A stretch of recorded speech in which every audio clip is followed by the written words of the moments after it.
Assalamualaikum warahmatullahi wabarakatuh. Perkenalkan, nama saya Rosita Diana. Saya akan mereview hasil paper jurnal yang berjudul Lalu Lintas Kampus dan E-Learning selama pandemi COVID-19. Mohon maaf Pak, sebelumnya tadi saya ada kesalahan teknis di saat menggunakan Microsoft Teams. Nah, dan saya membuat sebuah video upload di channel YouTube saya. Oke, langsung saja ke pembahasan. Latar belakang masalah yang diangkat dari jurnal tersebut adalah sejak wabah pertama antara 2019 dan awal 2020 di Tiongkok, pandemi COVID berdampak besar pada kehidupan dan kebiasaan masyarakat. Negara-negara yang paling terkena dampak penyebaran virus menghadapi krisis kesehatan dan belum pernah terjadi sebelumnya, yang dampaknya akan berdampak pada struktur ekonomi, sosial untuk mereka dalam waktu yang sangat lama. Italia merupakan salah satu negara pertama yang terdampak COVID-19. Kasus pertama diidentifikasi di utara Italia pada tanggal 21 Februari. Dan pada tanggal yang sama, pemerintah mengeluarkan keputusan hukum pertama untuk memperlakukan karantina di kota-kota kecil yang terpilih. Sehingga pemerintah memberikan pembatasan mobilitas orang saat kerja jarak jauh. E-learning platform kolaborasi online mulai tumbuh sering dengan solusi hiburan online, game online, streaming video, kebiasaan baru untuk menyoroti peran mendasar internet. Sejalan dengan itu, volume lalu lintas internet telah tumbuh sekitar 40%. Berikut hasil dari para peneliti variasi pola mobilitas di Italia diantaranya Februari dan April 2020. Bisa kita lihat dari paparan grafik ini yang tertinggi adalah pada tahun 2020. Polito Universitas Menengah yang menawarkan program sarjana, magister, pasca sarjana di bidang teknik dan arsitektur. Peneliti memanfaatkan statistik yang dikumpulkan oleh Reuters untuk mengamati dan membandingkan beban di berbagai jaringan universitas Italia. Data ini disimpan oleh GAR dalam database pusat yang dapat diakses publik. Berikutnya adalah dampak pada lalu lintas kampus dan solusi kerja jarak jauh. Hasil dari peneliti menunjukkan bagaimana jumlah pengguna yang mengandalkan VPN untuk solusi desktop jarak jauh atau RDP telah berubah dari waktu ke waktu. VPN digunakan untuk mengakses layanan dan server dalam kampus, sementara RDP kemungkinan seseorang untuk mengakses kembali file atau menjalankan aplikasi komputer kantor mereka.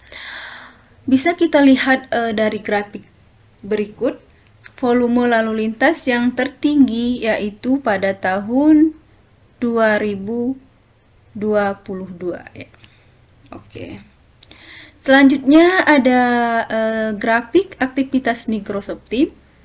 Orang-orang yang mengandalkan Microsoft Teams sebagai sarana untuk belajar pesan langsung lebih dari 700 pengguna per setiap hari.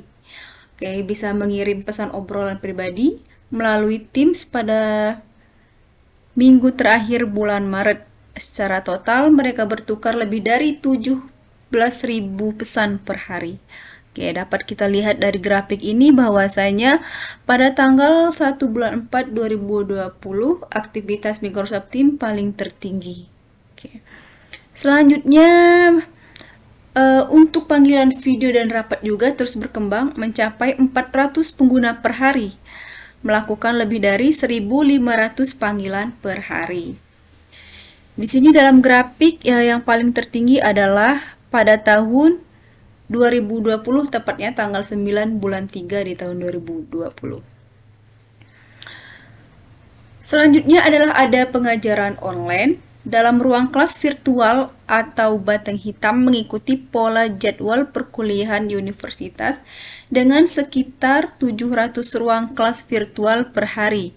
Penurunan yang tercatat pada hari Kamis di minggu pertama disebabkan oleh pemadaman listrik lebih dari 16.000 siswa terhubung ke setidaknya salah satu virtual setiap hari. Adapun beban kerja jaringan tergantung pada parameter teknis lingkungan pengajaran online.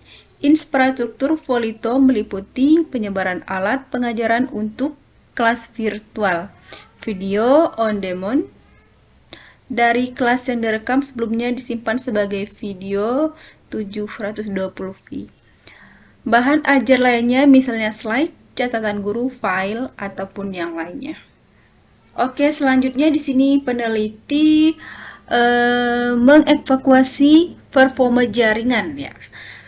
Kinerja jaringan untuk memahami apakah orang mengakses materi pengajaran mengalami masalah untuk mendapatkan konten. Para peneliti pertama-tama menyelidiki kinerja dengan memecah data menurut penyedia layanan internet atau ISP siswa. Oke, selanjutnya peristiwa keamanan dan lalu lintas yang tidak diinginkan. Para peneliti melaporkan variasi jumlah kejadian yang dilaporkan oleh Freewell Universitas per minggu. Minggu pertama diambil sebagai referensi. Tiga kejadian yang paling umum ditampilkan yaitu serangan scan atau brute force terhadap SIP, RDP, dan SSH. Angka untuk SIP dan SSH menunjukkan sedikit variasi sepanjang minggu. Variasi kecil ini sejalan dengan operasi normal firewall ini. Untuk RDP, beberapa perubahan signifikan muncul di dalam minggu 16 Maret. Memang jumlah peristiwa RDP yang dilaporkan oleh firewall meningkat lebih dari 2 kali lipat pada minggu pertama. Oke, selanjutnya pekerjaan yang terkait dampak endemi COVID-19 pada ekosistem internet secara segera diukur oleh ISP, penyedia konten dan perusahaan khusus, serta dipublikasikan dalam bentuk laporan, berita, dan postingan blog.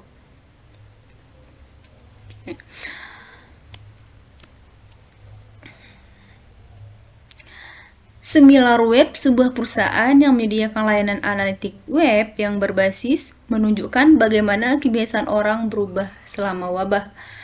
Dengan beberapa sektor seperti perjalanan udara, hotel, dan persewaan mobil menyaksikan pengurangan akses yang besar. Sementara yang lain atau e-commerce, pesan antar makanan, dan jaringan sosial. Adapun meningkatnya popularitasnya, Microsoft melaporkan peningkatan 755% dalam penggunaan layanan cloud. Sementara YouTube dan Netflix mengurangi kualitas streaming di Eropa untuk mencegah kelebihan beban di jaringan.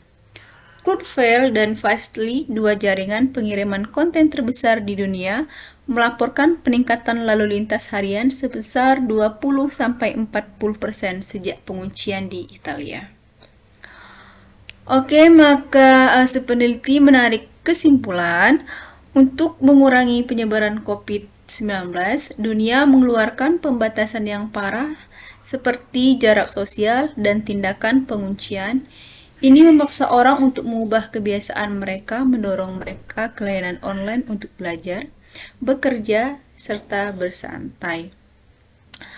Adapun kolaborasi kerja jarak jauh dan online juga meledak dengan ratusan anggota staf menggunakan platform kolaborasi Microsoft Teams, VPN, dan layanan desktop jarak jauh untuk tetap bekerja dari rumah. Oke, sejak saat itu, infrastruktur teaching internal Volito melayani lebih dari 600 kelas harian untuk lebih dari 16.000 siswa, menghasilkan lalu lintas puncak sebesar 1,5 GB per detik. Kami juga mencari kelemahan yang diderita oleh siswa yang menggunakan ISP berbeda atau terhubung dari berbagai wilayah. Hasil menunjukkan bahwa kampus dan internet telah terbukti tangguh untuk berhasil mengatasi tantangan dan mempertahankan operasional universitas. Oke, mungkin segitu paparan dari paper yang telah saya analisis. Lebih dan kurangnya saya mohon maaf. Saya akhiri. Wassalamualaikum warahmatullahi wabarakatuh.